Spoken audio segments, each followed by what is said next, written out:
Apabila mami Fir'aun Tutankhamun ini berjaya ditemukan oleh kumpulan Howard Carter, ada spekulasi yang mengatakan bahawa Fir'aun Tutankhamun ini dibunuh disebabkan keadaan mami Fir'aun Tutankhamun. Okey, keadaannya sangat teruk. Atas mami Fir'aun Tutankhamun ni kan ada beberapa lapisan peti. Jadi bila Howard Carter dan kumpulannya keluarkan lapisan peti satu persatu sampai dekat lapisan yang paling bawah sekali, bila nak keluarkan tu, tengok mami tu melekat pada lapisan peti tu. Mereka terpaksa gunakan alat-alat tertentu untuk mencungkil keluar mami tu lah.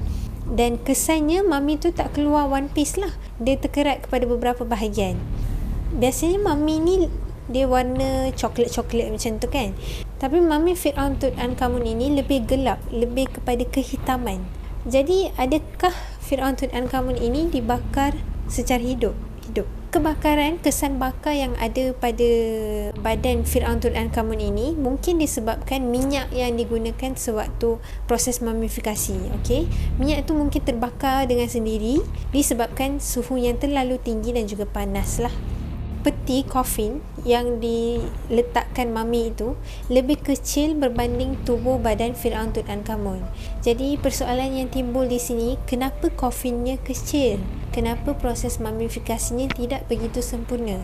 Jadi adakah mami ini dibunuh? Fir'aun Tutankhamun ini mati pada usia 19 tahun dan rakyat Mesir tak sangka dia akan mati seawal usia itu. Jadi mereka tak sempat pun nak reka coffin yang khas untuk Fir'aun Tutankhamun ini. Sebaliknya mereka gunakan coffin yang merupakan milik seorang perempuan. Jadi sebab itulah coffin tu lebih kecil berbanding dengan tubuh badan Fir'aun Tutankhamun. Antara kajian yang dilakukan adalah pada tahun 1968, ujian X-ray telah dijalankan ke atas mami Fir'aun Tutankhamun ini oleh seorang ahli arkeologi, dan dia nampak dekat ujian X-ray ni macam ada serpihan tulang yang hilang dekat bahagian celah tengkorak.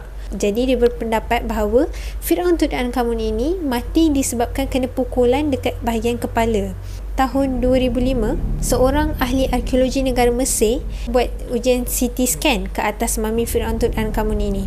Dia dapatkan beribu-ribu imej dan dia menganalisa kesemua imejnya. Fir'aun Tutankhamun tidak mati disebabkan kena pukulan dekat bahagian kepala. Jadi dia kata mungkinlah proses mencungkil keluar tu, mungkin yang tu telah menyebabkan kepatahan tulang sebab tersepit dekat celah tengkorak ke, mungkinlah kan. Tetapi ada satu kepatahan yang nampak dengan lebih jelas, iaitu kepatahan dekat bahagian kaki Fir'aun Tutankhamun ini. Dan kenapa boleh nampak dengan lebih jelas? Disebabkan satu cecair yang digunakan sewaktu proses mumifikasi ini, iaitu embalming resin. Sebab tu nampak dengan lebih jelas lah.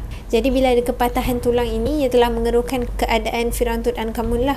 Belum sempat kepatahan itu sembuh, embalming resin itu mengeras mengelilingi tulang yang patah itu. Dan sejak lahir lagi, Fir'aun Tutankhamun ini mempunyai penyakit Cochlear disease dan juga bone necrosis.